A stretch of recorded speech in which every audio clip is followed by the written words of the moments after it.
ครับพบกันอีกแล้วนะครับกับโต้งปุ๊บปั๊บออนทัวร์นะครับคลิปนี้ครับก็จะมารีวิวเต็นท์นะครับเป็นเวอร์ชั่น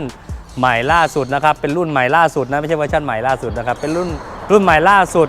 นะสำหรับเจ้าแบรนด์ MacX Equip นะครับก็จะเป็นเต็นท์สำหรับรุ่น Eco นะครับรุ่น Eco คือเป็นราคาเกรดต่ำราคาต่ำลงมานะครับรู้สึกว่าจะถูกที่สุดแล้วนะในตอนนี้นะครับในตลาดนะครับก็คือ 23,900 บาทนะครับเต็นท์หนึ่งหลังนะครับได้แล้วนะครับสำหรับท่านใดที่เริ่มต้นอยากมีเต็นท์หลังคานะตัวนี้ขนาด1.40 มีไซส์เดียวนะครับมี3สีส้มสีเขียวแล้วก็สีทรายนะครับเดี๋ยวเราไปดูกันว่าเต็นท์ตัวนี้รูปทรงเป็นยังไงแบบไหนไปดูกันครับ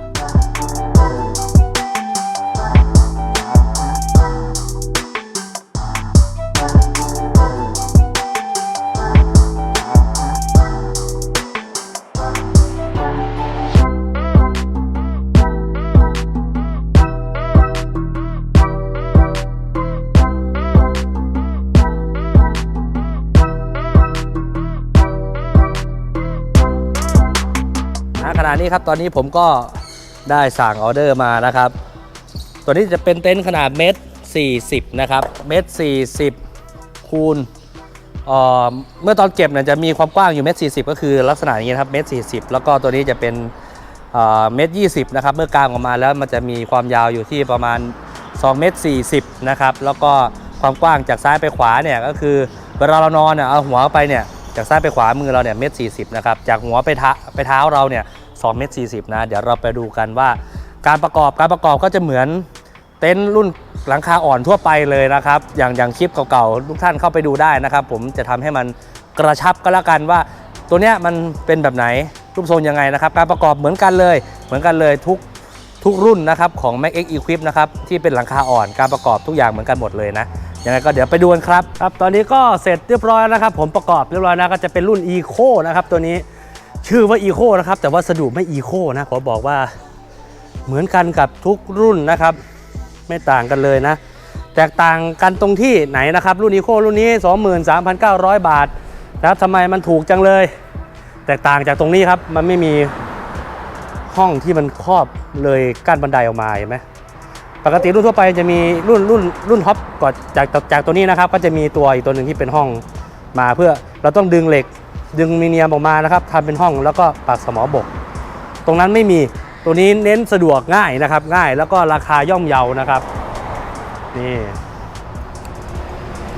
รุ่น Eco นะครับตัวนี้เป็นรุ่น Eco จะมีสีส้มสีเขียวนี่นะครับแล้วก็จะเป็นสีทรายก็จะคล้ายกล่องนะครับตามนี้เลยนะครับเดี๋ยวขึ้นดูตามรูปปิ้งนั่นนะครับเห็นไหมครับมันจะมีสีเขียวสีส้มสีทรายในรูปนะฮะตามนั้นเลยนะตัวนี้ความกว้างนะครับเมื่อเราขึ้นบันไดไปจากซ้ายไปขวานะครับหนุนหัวเราจะอยู่ฝั่งนู้นนะครับขึ้นบันไดไปแล้วหัวจะเราอยู่ฝั่งนู้นนะจากซ้ายไปขวาเนี่ยก็จะคือว่า1.40 นะครับส่วนความยาวนะครับเมื่อเรากางมาแล้วเนี่ยจะอยู่2.40 นะครับนี่กางมาจะอยู่2.40 นะครับเพราะว่าตัวนี้จะเป็น1.20 นะแบ่งเวลาพับเก็บเนี่ยมันจะเป็น1.20 นะครับเมื่อเราเก็บไปแล้วก็จะเป็น1.20 นะครับ1.20 นะ1.20 คูณ1.40 นะครับตัวนี้ก็จะเป็นแบบเน้นสะดวกสบายกางง่ายกางเร็วนะครับเนาะส่วนด้านประตูก็จะทำให้แคบเข้ามานะครับดูแล้วเดี๋ยวจะแคบกว่าเดิมนะปกติแล้วเนี่ยประตูรุ่นอื่นจะกว้างหน่อยนะครับเพราะว่าถ้ารุ่นอื่นเนี่ยเขาจะกว้างเพราะว่าอะไรครับเขาจะมีห้องตรงนี้ไงนะครับรุ่นนั้นจะเป็นราคา 25,900 นะครับเริ่มต้นที่ 25,900 จะมีห้องหลังคาตรงนี้นะครับกั้นออกมาตรงนึงนะตัวนั้นจะเป็นราคา 25,900 อย่างที่รูปเลยครับเห็นไหมครับมันจะมีกั้นตรงหลังคาครอบตรงบันไดนะครับครอบตรงบันได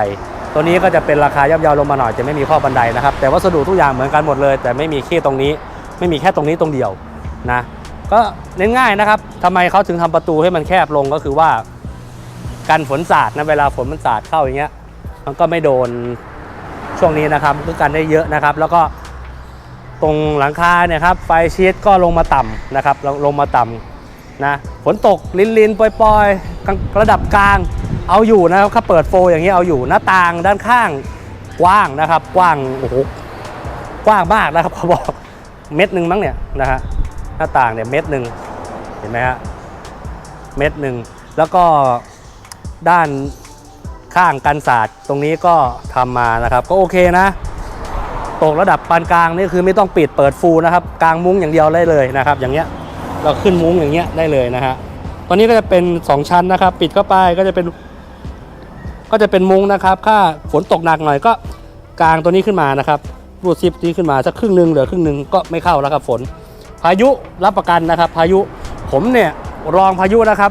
ชอบพายุมากนะครับเวลากางเต็นท์อยากให้โดนพายุจังเลยสไตล์พี่แสบนะครับน้องอาร์มน้องอ้นนะครับแล้วก็ผมเนี่ยถ้าเจอพายุผมชอบมากเลยครับจะได้ทดสอบเต็นท์ว่าเอาอยู่ไหม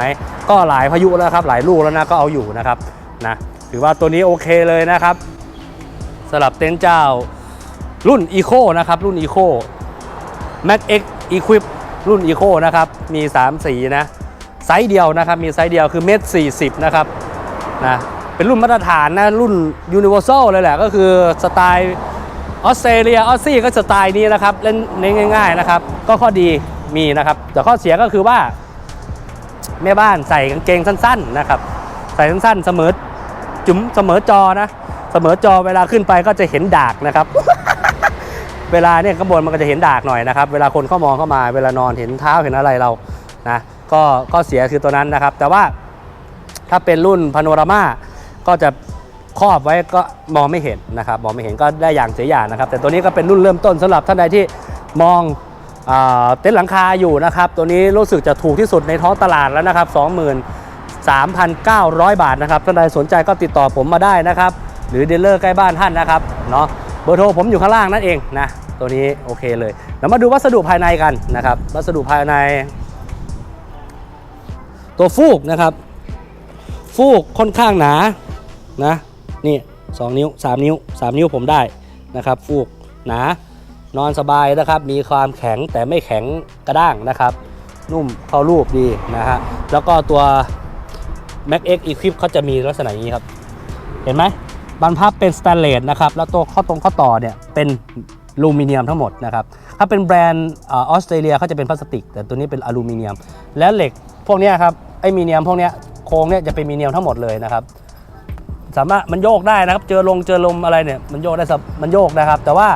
เอาอยู่นะเอาอยู่ไม่ต้องห่วงนะครับเห็นไหมเวลาเจอพายุนี่โครงเพลงทั้งหลังนะครับแต่เอาอยู่แน่นอนนะครับเดี๋ยวถ้ามีโอกาสนะครับผมจะถ่ายตอนติดพายุดูอีกทีหนึ่งนะครับตัวนี้มีช่องดูดาวให้1ช่องนะครับดูดาวให้1ช่องตัวโครงนี้มีกันสะดุ้งนะครับมีกันสะดุ้งให้นะครับก็คือมีผ้าครอบกันสะดุ้งโครงให้แบรนด์อื่นไม่มีนะครับก็เป็นรุ่นถูกนะฮะนะแล้วก็มีเชือกรัดนะครับเวลาเก็บก็คล้องจะช่วยในการเก็บได้นะครับนะไฟชีตหนานะครับมีเคลือบกัน UV อยู่นะครับแต่เป็นแบบใสเนี่ยเห็นไหมมันเงาหนาดีนะครับหนาผ้านี่ไม่ต้องพูดถึงนะครับเป็นลิฟต์สต็อปนะครับว้าภาษาอังกฤษลิฟต์สต็อปภาษา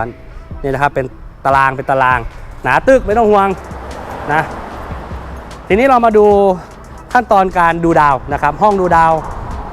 ทำยังไงนะครับจริงๆแล้วมันต้องปลดตัวนี้ก่อนนะปลดตัวนี้ไฟเช็คขึ้นไปพับขึ้นไปนะครับถึงจะ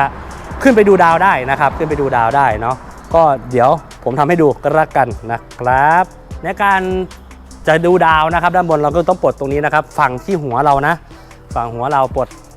ไอ้ไฟชี้นี่ออกนะครับแล้วก็ปลดกริปล็อกตรงนี้นะนี่ครับท่อนนี้นะครับปลดออกนะฮะแค่นี้เองตรงนั้นไม่ต้องนะครับตรงนั้นไม่ต้องไม่จำเป็นนะฮะทั้ง2ข้างนะครับทำทั้ง2ข้างเสร็จแล้วเนี่ยพับขึ้นไปเลยนะครับพับขึ้นไปอย่างนี้นะครับทั้ง2ข้างนะครับเนี่ยนะฮะพับขึ้นไปแล้วดึงนี่ออกมานะครับดึงอลูมิเนียมนี่ออกมาปั๊บแล้วก็ดันไปข้างหลังเลยนะครับพาดไปข้างหลังเลยไม่ต้องไปซีเรียสเขาเสร็จแล้วเนี่ยเราก็จะเห็นตัวหลังคาละเห็นไหมครับนี่นะฮะเห็นตัวนี้ละเห็นไหมครับซิปก็จะรูดตรงนี้เห็นไหมฮะเดี๋ยวผมจะรูดซิปให้ดูนะครับด้านในก็จะมีมุ้งด้วยนะครับก็จะเป็นมุ้งเป็นอะไรเดี๋ยวผมขออนุญาตเข้าไปก่อนอึ๊บเดี๋ยวพับก่อนนะครับเห็นผมเปล่าครับพี่น้อง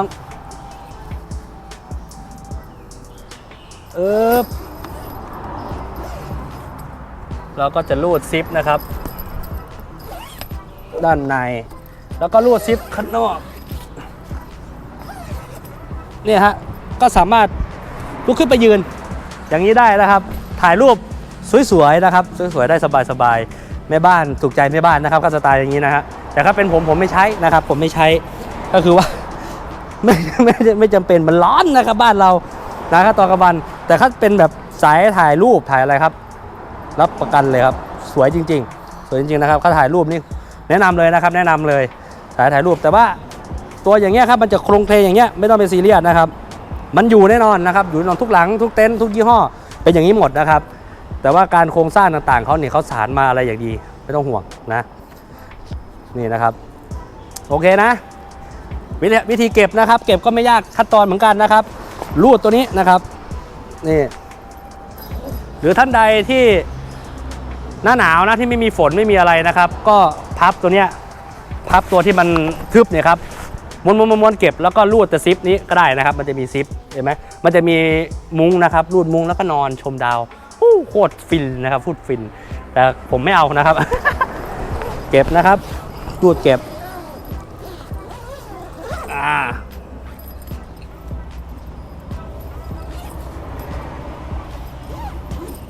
รูดซิปเก็บนะครับ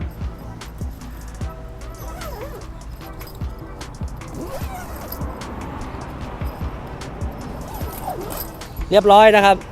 เสร็จแล้วก็ทำเหมือนเดิมนะครับทำเหมือนเดิมแล้วก็เก็บในลักษณะเหมือนเดิมเลยนะฮะก็คือว่าดึงตัวไฟชีทลงมานะครับดึงตัวไฟชีทเราลงมาเหมือนเดิมนะครับนี่ก็เอามาเสียบไว้นะครับข้างหนึ่งก่อนนะฮะแล้วก็อันนี้ก็มันจะมีช่องของเขาอยู่แล้วนะครับจะมีช่องของเขาอยู่แล้วนะมีซองอยู่แล้วยัดเข้าไปได้เลย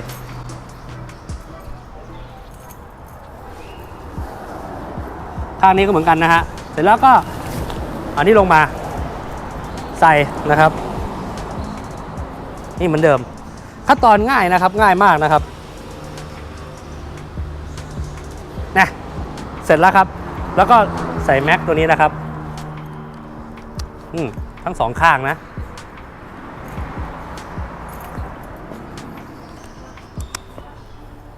ทำไมต้องมีแม็กตรงนี้นะครับเวลาเจอพายุมาเนี่ยตัวนี้มันจะเป็น2ชั้นนะครับทุกท่านอาจจะมองไม่เห็นเนาะเดี๋ยวผมเอาให้ดูเห็นไหมครับในใต้ห้องใต้เต็นท์นะครับมันจะมีช่องระบายอากาศตรงนี้นะครับคือจะแยกการน้ำค้างนะตัวนี้น้ำค้างของไฟชีทนะครับแล้วก็เวลาลมโอบมาอย่างเงี้ยครับเวลาลมเขาตีมาอย่างเงี้ยทำให้ไม่พือขึ้นนะครับไม่กระพือขึ้นเพราะว่าตัวนี้เราล้างไว้อยู่ตัวนี้สามารถปรับได้นะปรับหย่อนยานได้ปรับตึงได้แต่ผมแนะนำให้ปรับตึงตลอดนะครับเนาะก็ประมาณนี้นะครับแล้วทีนี้เรามาดูนะครับไขข้อสงสัยว่ารถเล็กใส่ได้ไหมอีโคคาร์รถเก๋งได้ไหมรถนิสสันมัตมิลลาร์ดอะไรเงี้ยผมบอกตรงๆครับใส่ได้ทุกรุ่นนะครับใส่ได้รถทุกรถนะครับขอให้ทุกท่านมีแหลกหลังคาที่มั่นคงนะครับตัวเต็นท์เนี่ยมันสามารถใส่ได้ทุกรุ่นนะครับแต่ว่าอยู่ที่ความเหมาะสมนะอย่างรถมิลลาร์ดอย่างเงี้ยเราจะไปใส่เต็นท์ขนาด2 เมตรนะครับที่มันใหญ่กว้างกว่านี้แต่ความยาวมันฟิกตายตัวอยู่แล้วนะจากหัวไปเท้าเราเนี่ยฟิกตายตัวแต่ว่าจากความกว้างเนี่ย2 เมตร 10เหมือนใส่ไททันผมเนี่ยมันก็ไม่ได้นะครับมันก็ไม่ได้เพราะมันเกินหลังคานะก็เต็นท์ที่ลงตัวที่สุดสำหรับรถเก๋งนะครับรถเก๋งเมตร 40 เมตร 50 เมตร 60ไม่เกินนี้นะครับไม่เกินนี้ที่เหลือคือต้องเป็นรถกระบะรถแวนไปอย่างนั้นนะครับเนาะประมาณนั้นนะฮะรถเก๋งนะย้ำเลยนะครับรถเก๋งใส่ได้ทุกรุ่นทุกยี่ห้อนะครับไม่ว่าจะเป็นรถเก่ารถใหม่อะไรได้หมดเลยนะครับไอ้ตัวเนี้ยผมก็จะมาใส่รถมิลลาร์ดนะครับแต่พอดีมิลลาร์ดลูกค้าคันนั้นมันเป็นรถสำรองใช้ลูกค้านะครับที่อู่นะก็จะมาใส่ที่ลูกค้าเอาไปสำรองใช้ก่อนนะครับก็เลยรถไม่อยู่นะจะมาใส่รถมิลลาร์ดน้อยนะครับคันนั้นเป็น3 สูบนะอย่างที่เห็นก็คือน้องอาร์มเนาะช่อง Eco Camp นะครับก็ใส่นิสสันมัตนะครับนิสสันมัตแต่ตัวนั้นจะเป็นรุ่นพาโนราม่าก็ตัวใหญ่กว่าตัวนี้ก็ยังใส่ได้นะครับก็ปกติเทสให้ดูกันแล้วนะครับคนอ้วนน้องอาร์มน้องอ้นผม3 คนรวม300 กว่าโลครับก็ยังขึ้นเป็นขย่มได้เลยนะครับเอาอยู่นะมันอยู่ที่แหลกนะครับอยู่ที่แหลกหลังคาอยู่ที่เราจะโมแหลกหลังคายังไงนะครับขาจับแหลกของทั่วไปนะครับของรถน้องอาร์มเนี่ยอย่างที่ผมใส่ลูกค้าคือขาจับแหลกไม่ต้องเอาแพงมากเอาเกรดดีหน่อยนะครับแต่ว่าตัวคานแหลกเนี่ย ที่เขาแถมมามันเป็นมีเนียมใช่ไหมครับก็ใช้เหมือนเดิมนะครับแต่ว่าเราเอาเหล็กกล่องนิ้วขนาดนิ้วคูณ2มาประทาบไปอีกนะครับตัดเท่ากันเสร็จแล้วก็เอาเต็นท์วางทับนะครับมันก็อยู่แล้วครับแต่ว่าในการเข้าโค้งสมรรถนะการขับรถก็ควรเบาลงนะครับควรเบาลงเพราะว่าแรงกระทะมันมีนะครับแรงมันโต้ลมกินน้ำมันมากขึ้นแน่นอนนะครับแล้วก็การเข้าโค้งมันมีแรงเบี่ยงเนี่ยพยายามเบาลงนะครับเจอโค้งก็เบาลงหน่อยนะจากขับ140ก็เหลือสัก120อย่างเงี้ยก็ประมาณนี้นะครับส่วนตัวนี้ก็ถ้าใดสนใจก็ติดต่อผ่านผมมาได้เลยนะครับอยู่คลิปเบอร์โทรอยู่ด้านล่างนั่นเองนะครับรุ่นนี้เป็นรุ่น Eco นะครับรุ่น Eco เป็นรุ่นใหม่นะครับเป็นรุ่นใหม่ล่าสุดสำหรับแบรนด์ Max X Equip นะครับตัวนี้เพิ่งเปิดมานะครับเพราะว่าเขาเรียกอะไรล่ะทำเสียงมานะครับว่าลูกค้าอยากได้เต็นท์เริ่มต้นบางทียังไม่ชินยังไม่อินขนาดนั้นไปเต็นท์ที่เป็นหลังคาแข็งที่ราคา4-5 หมื่น6 หมื่น7 หมื่นแสนไม่ถึงขนาดนั้นเพราะว่ายังไม่รู้ฟิลตัวเองตัวนี้ก็เป็นตัวเริ่มต้นนะครับ 23,900 บาทนะเจ็บก็เจ็บน้อยช้ำก็ช้ำน้อยมันสามารถขายได้ราคาขายก็อยู่เราเอาไปใช้สักคลิป2คลิปใช่ไหมครับพอเราเบื่อแล้วเนี่ยตั้งขายสัก15,000ขึ้นอย่างเงี้ยมันก็ยังขายได้ช้ำก็ช้ำน้อยนะครับช้ำน้อยราคาเนี้ยถือว่าราคาน่าโดนมากนะครับน่าโดนมากท่านใดสนใจก็ติดต่อมาได้นะครับแล้วจำนวนที่สั่งมาตอนนี้เพิ่งเข้ามาสิ้นเดือนนี้นะครับเพิ่งเข้ามาสิ้นเดือนเมื่อกี้นะครับพฤษภาคมก็ตอนนี้รู้สึกจะมา50หลังนะครับก็ใกล้จะหมดแล้วยังไงท่านใดที่ดูคลิปนี้อยู่ก็รีบติดต่อมากันละกันนะครับเพราะว่าออเดอร์เนี่ยเขาจะของ Max X Equip เนี่ยออเดอร์มาทีละ50หลังรุ่นละ50รุ่นละ100หลังอย่างเงี้ยประเดี๋ยวก็หมดนะครับแล้วเขาไม่เอามาเยอะนะครับแบรนด์นี้ไม่เอามาเยอะเพราะว่าเราจะพัฒนาขึ้นไปเรื่อยๆนะครับมันมีจุดบกพร่องตรงไหนก็กลับมาปรับปรุงนะครับรุ่นใหม่มาก็ปรับปรุงแก้ไขนะครับอย่างเจนเนี้ยเป็นรุ่นแรกนะครับก็ถือว่าโอเคแล้วนะจุดยึดต่างๆดูตะเข็บนะครับก็ไม่มีปัญหาการรับประกันนะครับการรับประกันซีนตะเข็บข้อต่อตะเข็บอย่างเงี้ยนะครับตะเข็บอย่างเงี้ยนะครับนี่มันจะมีข้อต่ออยู่ตลอดอายุการใช้งานนะครับตลอดอายุการใช้งานตะเข็บถ้าน้ำมันรั่วซึมตามตะเข็บเนี่ยตลอดอายุการใช้งานนะครับในการรับประกันนะส่วน1ปีรับประกัน1ปีในการกางท่านกางครั้งแรกมาเลยแล้วเจอมันขาดมันยุ่ยมันขาดอะไรอย่างเงี้ยรับประกันให้1ปีนะครับหรือพวกอย่างเงี้ยมันหักนะครับพวกกิ๊บเกิบมันหัก1ปีเนี่ยเรารับประกันให้นะครับเปลี่ยนให้ฟรีส่งให้ถึงบ้านท่านแน่นอนนะครับแล้วก็ในกรณีที่ไม่รับประกันนะครับท่านไปกางอยู่บนกิ่งไม้ที่มันหักใส่แล้วมันแทงลงมาขาดตัวนั้นไม่รับประกันนะครับเกิดจากการอุบัติเหตุจากท่านกระทำนะครับเป็นตัวท่านกระทำรูดซิปนะครับเวลารูดซิปเก็บมันไปกินผ้าท่านก็ยังฝืนรูดแล้วมันขาดตัวนั้นคือไม่รับประกันนะครับบอกกันตรงๆนะแต่ซีนตะเข็บนะครับรับประกันตลอดอายุการใช้งานแม้ท่านจะขายเต็นท์นี้ไปนะครับให้กับคนอื่นขอให้เป็นแบรนด์นี้นะครับเป็นแบรนด์นี้ก็ยังรับประกันอยู่นะครับไปอยู่กับมือใครก็ตามนะครับขอเป็นแบรนด์นี้ตลอดอายุการใช้งานนะครับให้มั่นใจได้เลยนะก็ประมาณนี้นะครับคลิปอาจจะยาวหน่อยนะครับไม่ได้ทำการติดตั้งส่วนการติดตั้งต่างๆเนี่ยให้กลับไปดูคลิปก่อนหน้านั้นนะครับผมทำคลิปไว้แล้วนะครับอย่างละเอียดเลยนะไม่งั้นมันจะยาวครึ่งชั่วโมงอาจจะชั่วโมงนึงเลยก็ได้ตรงนั้นนะครับเนาะก็คลิปนี้มารีวิวเต็นท์ตัวใหม่นะครับตัวใหม่ยังไงก็อย่าลืมกดไลค์กดแชร์กดติดตามให้ด้วยนะครับบ๊ายบาย